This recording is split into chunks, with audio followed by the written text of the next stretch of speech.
distinguidos caballeros y damas, a todos vosotros me dirijo. Ciertamente,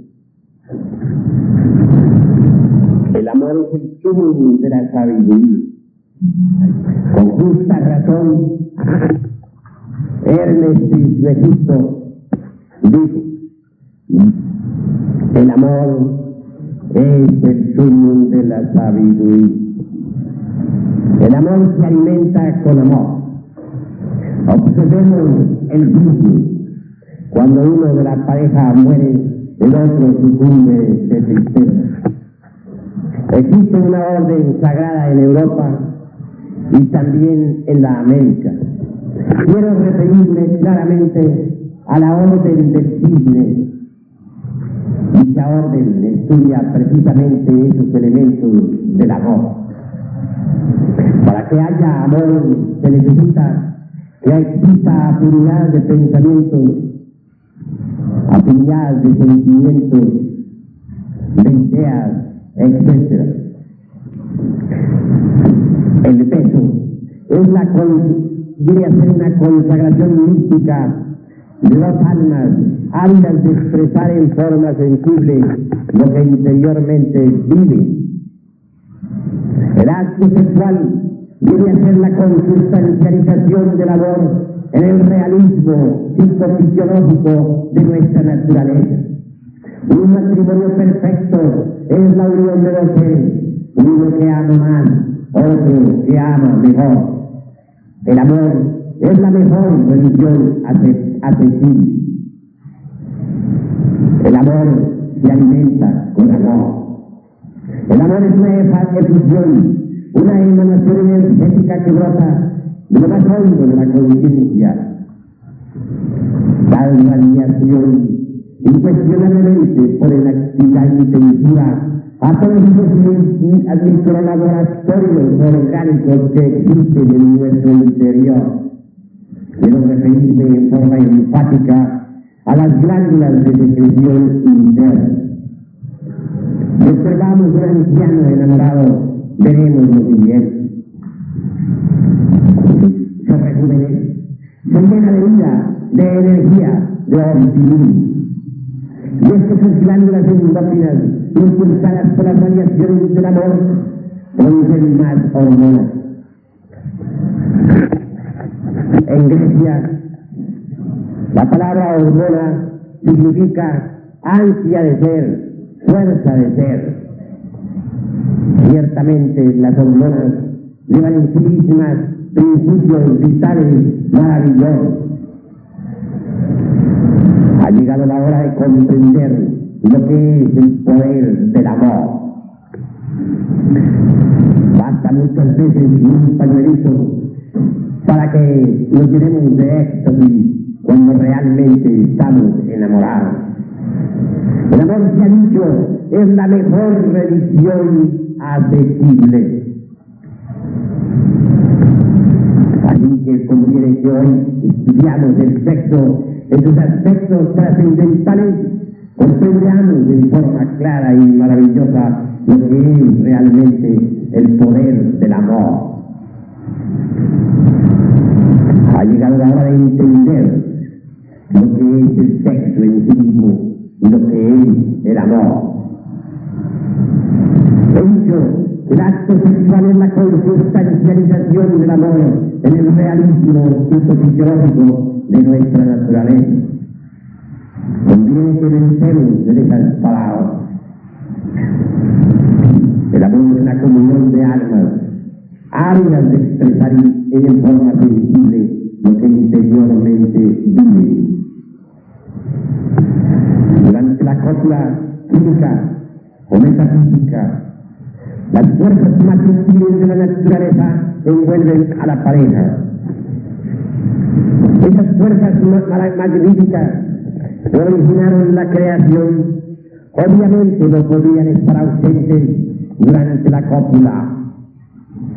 Gracias a esas fuerzas tremendas de la naturaleza y del cosmos, pueden los seres humanos crear y volver nuevamente a crear.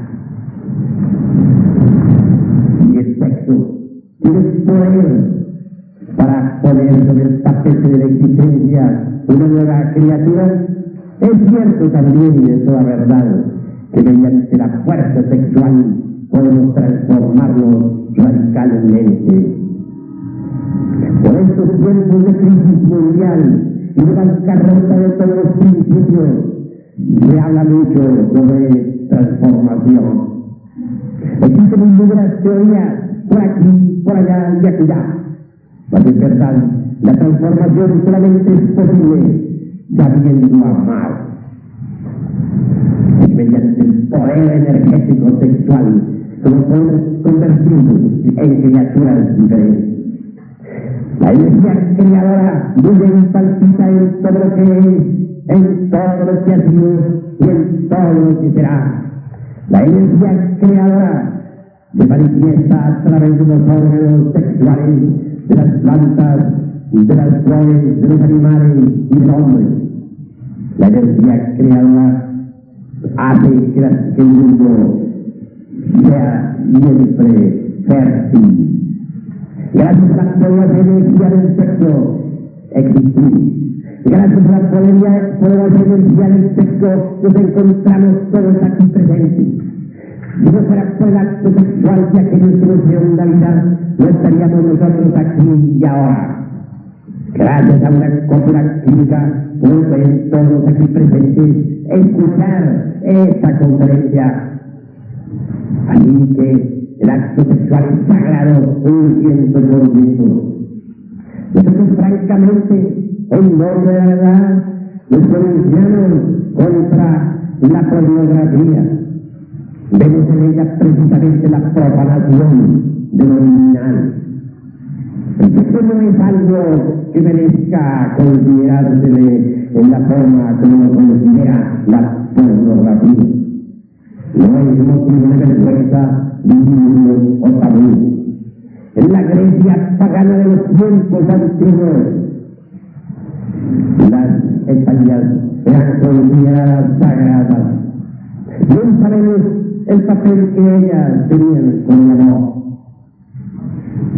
En la Biblia de Japón de hoy en día las recalcensas, a pesar de que se les mira desde el punto de vista meramente productivo. Sin embargo, ellas tienen un concepto un poco más elevado sobre eso, y amor. Pero en el mundo occidental actual, el concepto del sexo ha degenerado lamentablemente. Eso es incuestionable. Culpa de ello, podemos decir que es ciertamente la pornografía. La culpa no podría existir si no existiera la mente degenerada. En nombre de la verdad debemos decir que la mente humana ha degenerado espantosamente. Ya no tenía el sexo con la reverencia de otros tiempos. Ahora, debería de un punto de vista meramente pornográfico. En la Creta antigua, en los tiempos aquellos en que se hablaba así de realizaban grandes procesiones. Entonces las sacerdotisas, portando enormes palos de madera, encabezaban aquellas procesiones. En el Egipto sagrado, el sexo era divinal 100%. En el Egipto sagrado, el sexo era venerado totalmente. En aquella antigua edad, el palo siempre era representado por piedras agudas, sin puntiagudas.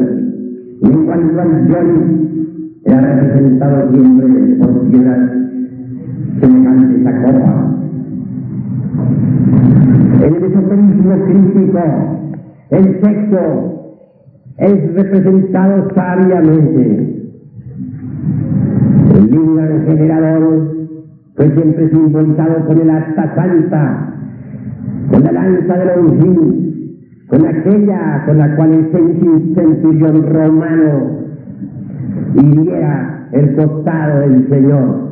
En cuanto al yoni femenino, se le simbolizó siempre con el santo grial. es decir, con la copa santa, con ese cáliz que aparece en las manos del Redentor del mundo.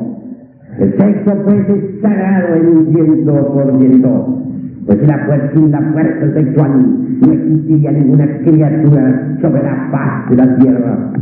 No es el sexo algo meramente fisiológico, como suponen muchos ignorantes ilustrados. No, es una energía cósmica que fluye y que palpita en todo lo que es, en todo lo que ha sido, en todo lo que será.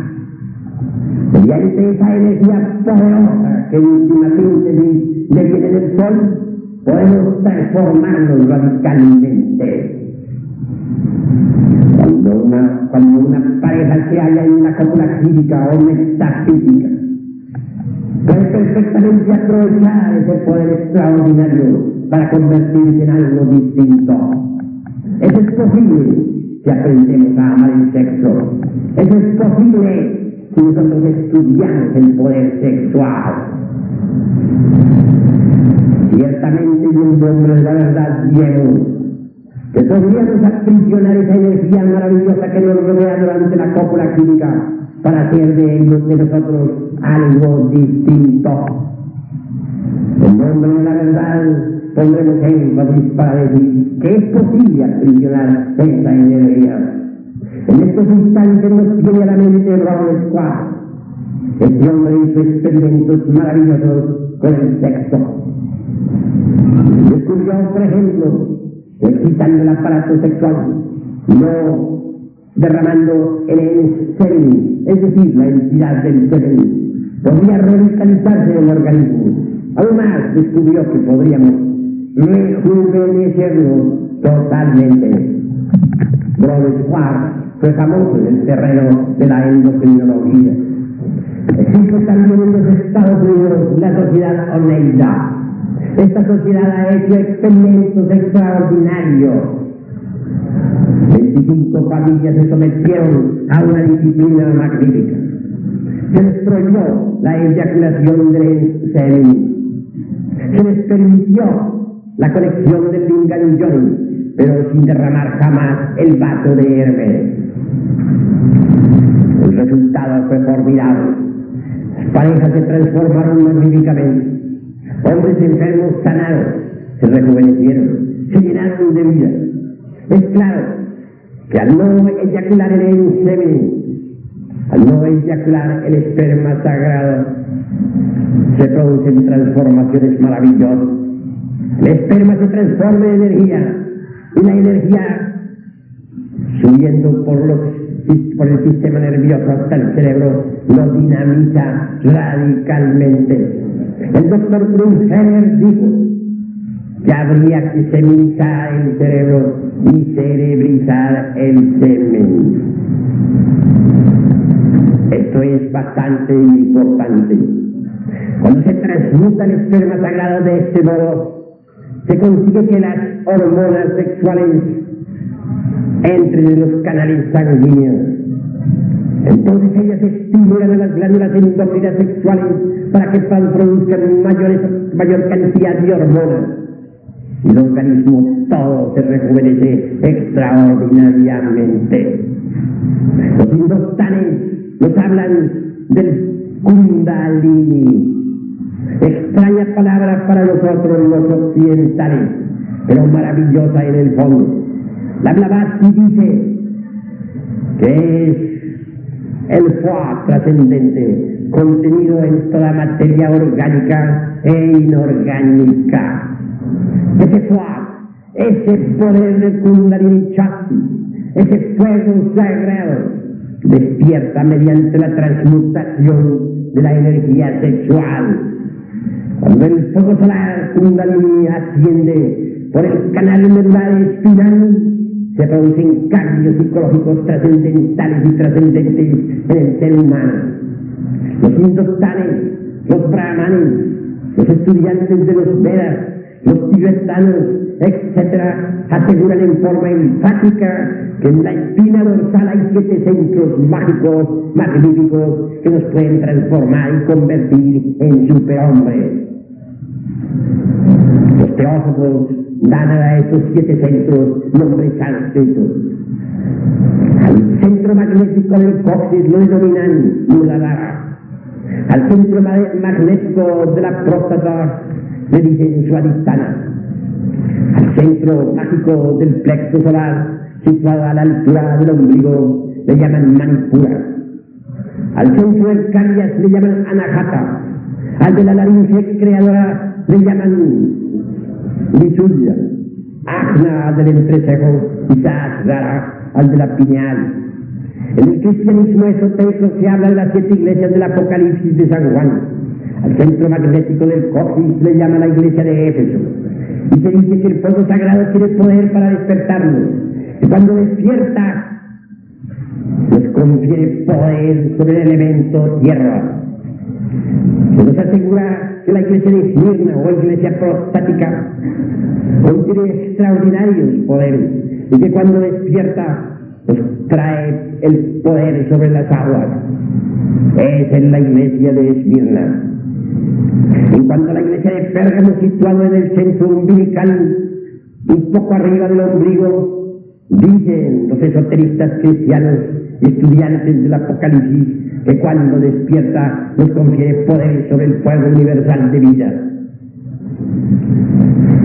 Continúan los estudiantes del Apocalipsis esotérico afirmando que en el corazón está la iglesia de Tiatira y que cuando despierta nos da poder sobre el elemento aire. Continuando con estos estudios, bien sabemos que en la laringe creadora se encuentra la iglesia apocalíptica de Sardis. Despertando en ese centro nos da el oído oculto, ese es el sintetismo conceptual, máximo flor, aspiración refinada, etcétera, etcétera, etcétera. En el entrecejo está la iglesia de Filadelfia, quien llegue a despertarla se hará clarividente, podrá ver en verdad los misterios de la vida y de la muerte, podrá percibir el ultra de todas las cosas, ya no será esclavo de las fascinaciones del mundo tridimensional de Euclides, podrá percibir eso que los ojos físicos no pueden percibir. Los escépticos, los incrédulos, los que creen imposible esta cuestión, se toman la molestia de desarrollar la iglesia de Filadelfia y corroborarán por sí mismos esta realidad. Es posible ver, sí, más allá del microscopio y más allá del telescopio. La clarividencia nos confiere tan tremendo poder. Por último, si abrimos la iglesia de la Odisea, situada en la parte superior del cerebro, en la glándula pineal, recibimos la clarividencia. Entonces podremos ver todas las dimensiones de la naturaleza y del cosmos. Así pues, la fuerza sexual maravillosa puede transformarnos radicalmente y hacer de nosotros verdaderos superhombres en el sentido más completo de la palabra. Ahora viene el caso de que en realidad de verdad tropezamos con distintas dificultades en estos estudios. Los escépticos piensan que no es posible que nosotros lleguemos algún día a tener poder sobre el elemento tierra. Como quiera que ellos son víctimas de las circunstancias, es imposible entender que uno puede aprender a dirigir las circunstancias. Obviamente el elemento tierra está en íntima relación con el tattva prithvi, es decir, con el éter relacionado con el mineral. Quien tenga poder sobre el elemento mineral etérico podrá desatar terremotos o apaciguarlos a voluntad. A muchos les parecerá imposible que alguien pueda dominar las aguas de la vida. Y sin embargo, en el pasado existieron hombres que tenían poderes sobre el tormentoso océano. Recordemos a Jesús de Nazaret, apaciguando las tempestades. No solamente él, muchos otros realizaron prodigios semejantes. Jesús el gran Kabir dijo: los milagros que yo he hecho los podréis hacer vosotros y aún más. Cualquiera de ustedes que se tome la molestia de poner en actividad el centro prostático recibirá de hecho y por derecho propio poderes que le permitirán dominar el elemento agua. Yendo más allá en el terreno del fuego sagrado, Es claro que quien abra el centro magnético del plexo solar puede dominar los volcanes en erupción, apaciguándolos o desatando nuevas tormentas ígneas. Esto es imposible para quien esté embotellado en el estrecho concepto de la ciencia oficial. Nosotros francamente nos hemos saltado los límites de esta ciencia y hablamos en el lenguaje de los esoteristas asiáticos u occidentales. Quien se tome la molestia de estudiarse la gran obra de Ramaprasad sobre las leyes ocultas de la naturaleza, verán que es posible adquirir poder sobre el fuego. Los yogis de la India pueden caminar sobre las llamas sin recibir daño alguno. El centro del corazón resulta importante. Se nos ha dicho que abriendo ese centro puede uno salir del cuerpo físico a voluntad. Esto suena raro en los oídos de quienes no han hecho estudios esoteristas, porque ellos se sienten siendo el cuerpo físico. Ellos creen que son el cuerpo físico. No remotamente sospechan de que el cuerpo físico es tan solo una vestidura que se puede abandonar a voluntad. Cuando uno cree que uno es el cuerpo y oye eso de que es de salir del cuerpo, cree que el que está hablando anda muy equivocado. No puede uno comprender en esas circunstancias al que está hablando. Pero cuando uno comprende que el cuerpo físico es una casa en la cual podemos entrar y salir a voluntad, que el verdadero habitante de esa casa es eso que se llama alma, cambia el panorama de las cosas. Porque el alma consciente puede entrar y salir del cuerpo físico a voluntad. Y cuando se despierta el centro mágico del corazón tranquilo, uno puede abandonar el cuerpo físico a voluntad. Otro de los poderes que nos confiere el corazón tranquilo es el de meter el cuerpo físico dentro de la cuarta vertical. Extraño esto para los profanos, pero es verdad. Cuando Jesús caminó sobre las aguas del mar de Galilea, iba con su cuerpo físico dentro de la cuarta coordenada. Sus apóstoles, viéndole, creyeron que era fantasma. Luego le reconocieron. Pedro dijo: Señor, si tú eres, permíteme que yo vaya a ti sobre las aguas. Y Jesús del gran Kabir le dijo: ven. Y Pedro empezó a andar sobre el furioso océano. Pero dudó, tuvo miedo, le falló la fe. Jesús tuvo que auxiliarle y pasarle a la barca de nuevo. Jesús dio entonces la clave para meter el cuerpo físico dentro de la cuarta coordenada. Hombre de poca fe, ¿por qué dudaste? He ahí la clave. Uno puede meter el cuerpo físico en la cuarta dimensión a voluntad, si así lo quiere.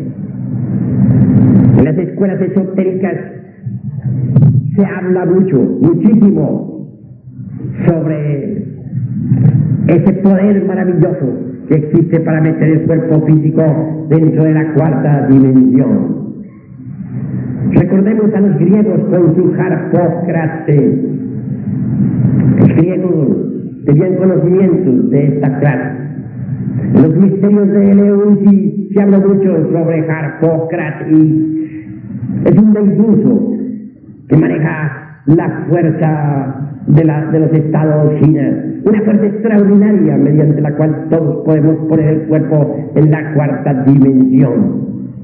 Los griegos se adormecían concentrados totalmente en Harpócrates y pronunciaban su nombre así: Harpócrates. Imagínense, se acostaban en la forma en que un polluelo está dentro del cascarón, dentro del huevo. Imaginaban ellos mismos estar metidos dentro de un huevo imaginario. Se adormecían en esta concentración y si sentían en su cuerpo rasquiña, se dominaban a sí mismos, porque sabían que entonces perdían las posibilidades para realizar el experimento. Después, cuando se veían a sí mismos como inflados, como hinchados, suavemente se levantaban de su cama, invocando a Harpócrates. daban un salto alargado dentro de su recámara con el propósito de sumergirse en la cuarta vertical. La concentración era terrible, pavorosa, espantosa. No tenían tiempo para pensar en otra cosa que en Harpócrates. Decían que este era un deituso muy especial. Y ciertamente con su ayuda, su cuerpo se sumergía en la cuarta vertical. Y así flotando podían abandonar su casa para viajar por el espacio. Quienes no han oído hablar estas cosas podrán sonreír, escépticos. Pero quienes alguna vez hayan experimentado con la ciencia de los chinas sabrán que eso es verdad. Desarrollando el centro del corazón, ese que en el Apocalipsis se denomina Iglesia de Tiatira, se consigue el magnífico poder que nos permite entrar en la cuarta vertical con cuerpo físico y a voluntad para estudiar en esas dimensiones superiores de la naturaleza y del cosmos los misterios de la vida y de la muerte. ¿Y qué diremos de la iglesia de Sardis? Esa está situada en la glándula tiroides. Bien sabemos nosotros lo que es dicha glándula. Secreta el yodo biológico tan necesario para el organismo. Durante las horas del sueño, el ego abandona el cuerpo físico para moverse fuera de él mismo, para viajar por todas partes. En tanto, el cuerpo vital o asiento de la vida orgánica puede reconstruir, restaurar las energías del cuerpo físico. La glándula tiroides de este caso coopera, coadyuva, secreta el yodo biológico y con este se desinfectan totalmente los canales nerviosos. Total que cuando el ego vuelve al cuerpo físico, este está restaurado en sí mismo. Si el ego no abandonara el cuerpo físico, sería imposible la restauración total del cuerpo y entonces moriríamos. Es posible salir del cuerpo físico a voluntad. Todo ser humano abandona el cuerpo físico en instantes de empezar a dormitar. Y es necesario que lo haga para no morir. Podemos hacernos conscientes de esta función natural y eso no es un delito. Si nosotros vigilamos nuestro propio sueño, podríamos hacer voluntariamente lo que involuntariamente siempre hacemos. Podríamos salir del cuerpo físico a voluntad. Bastaría con que en ese instante de estar dormitando, identificados con nuestro ser, con nuestro espíritu, suavemente nos levantáramos del lecho. Entonces se produciría una desconexión total entre el ego y el cuerpo. Este último quedaría dormitando en el lecho y el ego, fuera del cuerpo, podría viajar por los mundos internos a voluntad. Así conoceríamos inevitablemente los mundos suprasensibles. Hacernos conscientes de esas funciones naturales no implica peligro alguno. Es posible. Y continuando con estas disquisiciones, llegamos al centro del entrecejo, la iglesia de Filadelfia. Cuentan que Nostradamus, ese gran astrólogo que escribiera las centurias y que todavía está tomando al mundo con sus profecías, pasaba las noches enteras concentrado intensivamente en un recipiente de cobre, en un caso el cual contenía en sí mismo agua pura. Allí se concentraba y dicen que como era vidente veía los acontecimientos del futuro. El cobre tiene íntima relación con la glándula pituitaria. Esta se halla a la altura del entrecejo. Bien sabemos que esta glándula secreta 7 clases de hormonas. También sabemos el valor de la pituitrina en la obstetricia. Nostradamus aprovechó el poder de esa glándula para realizar prodigiosas profecías. Es posible, desarrollando la clarividencia, ver los misterios de la vida y de la muerte. Las gentes nada saben sobre los misterios del nacer y del morir, de todas las cosas. Nacen sin saber a qué horas ni cómo. Mueren sin saber por qué. En vida se llenan de millares de teorías, pero mueren como muere todo el mundo. Entonces, ¿de qué les sirve sus teorías? Interesante sería adquirir conocimientos que nos permitieran transformarlos.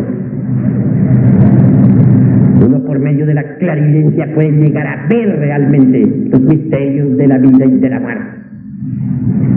Por último, existe en la parte superior de nuestro cerebro la glándula pineal. Es muy pequeña, cuando mucho unos 5 milímetros y medio, rodeada de una fina arenilla. Despertando tal glándula una nueva actividad, podemos comprender por sí mismos y en forma directa todos los misterios trascendentales del universo y del cosmos.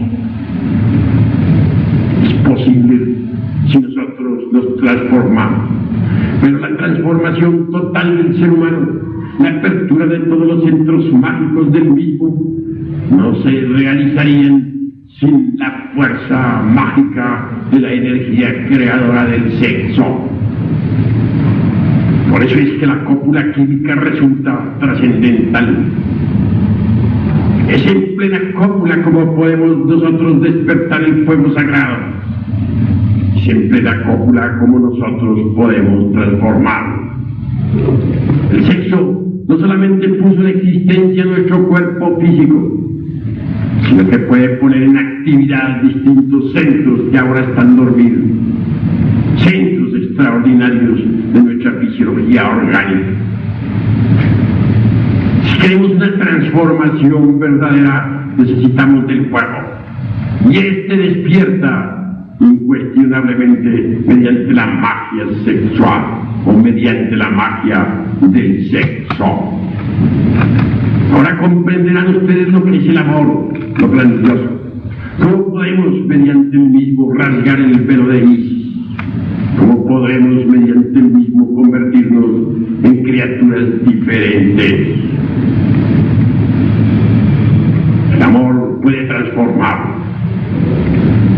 Cuando yo era joven, me llenaba de éxtasis al contemplar a Venus, la estrella de la mañana y del atardecer. Y siempre me decía a mí mismo, solo el amor podría transformarnos y hacer de nosotros algo distinto. Y así es. Conozco un médico que hace experimentos extraordinarios. Tiene aparatos magníficos. Realiza cópulas químicas con su propia esposa dentro de una cámara especial.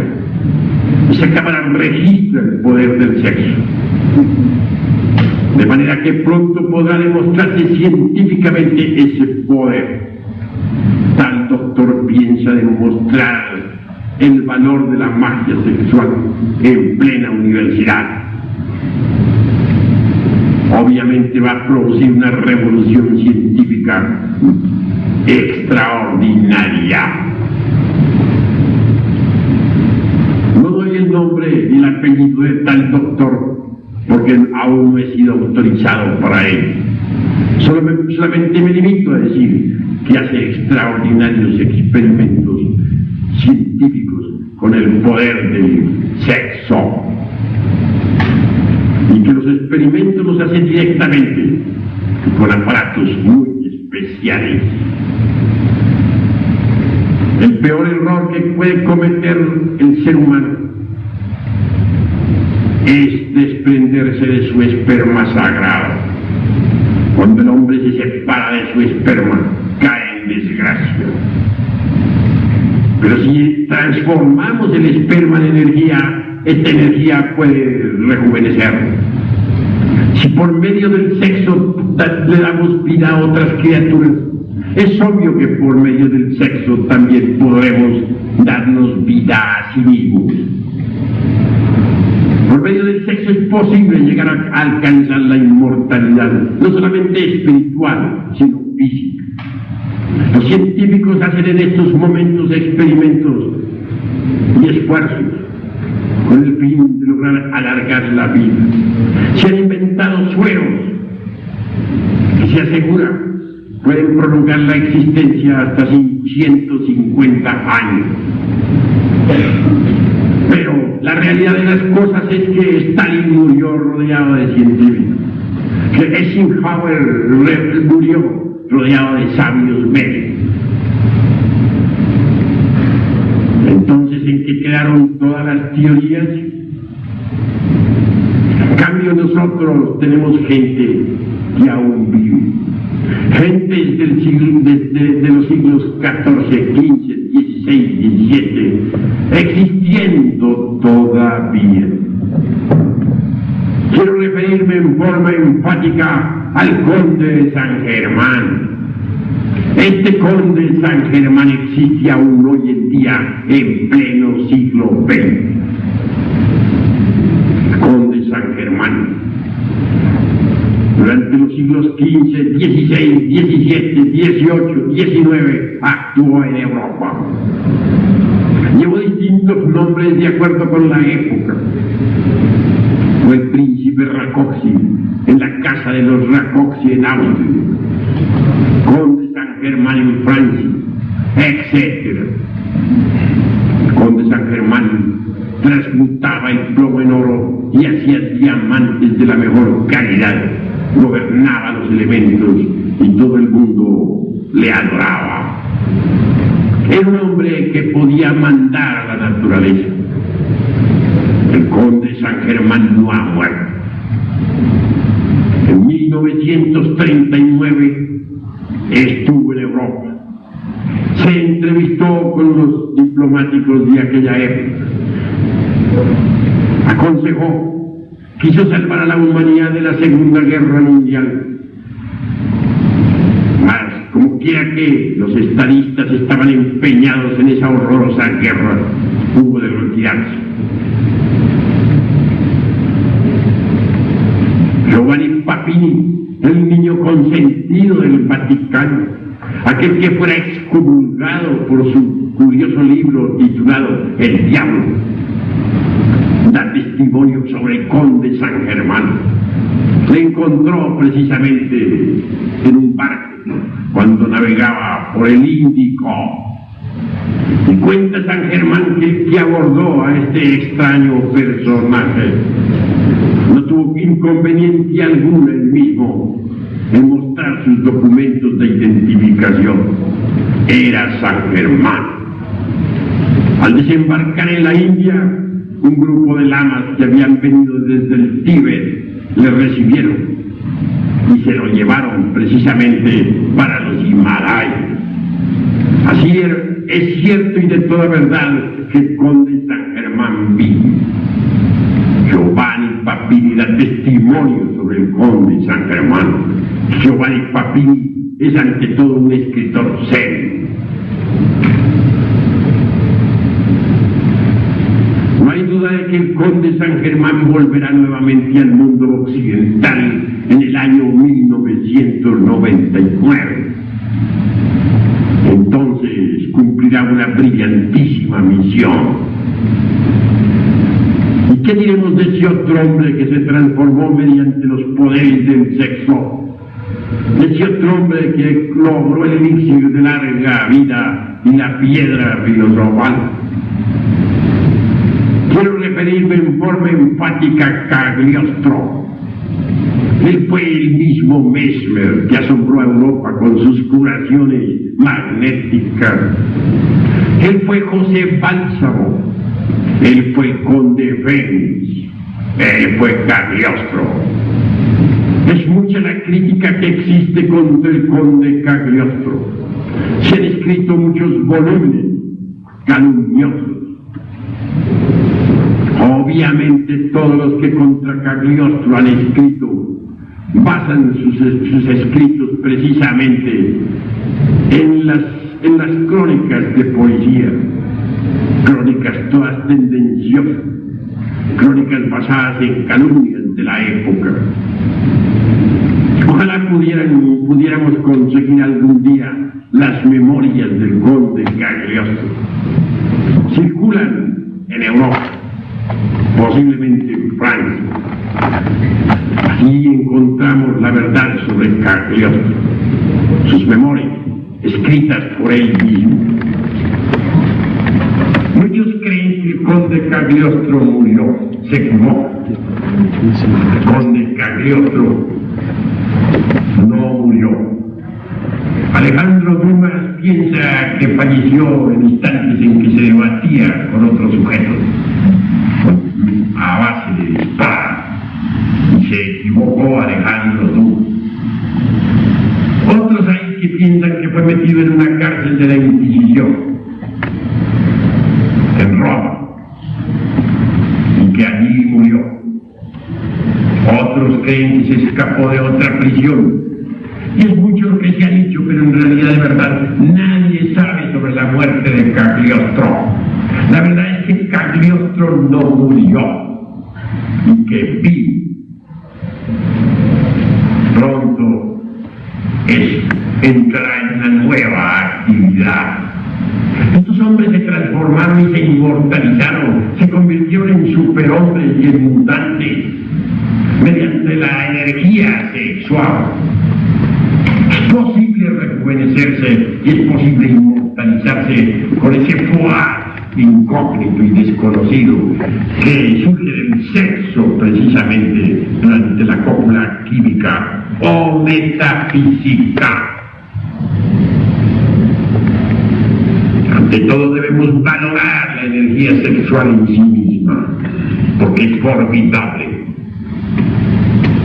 Mas si nosotros persistimos en el deseo de reproducirnos como bestias, mas si nosotros persistimos en la fornicación y en la lujuria, incuestionablemente fracasaremos, nos convertiremos en meras piltrafas humanas.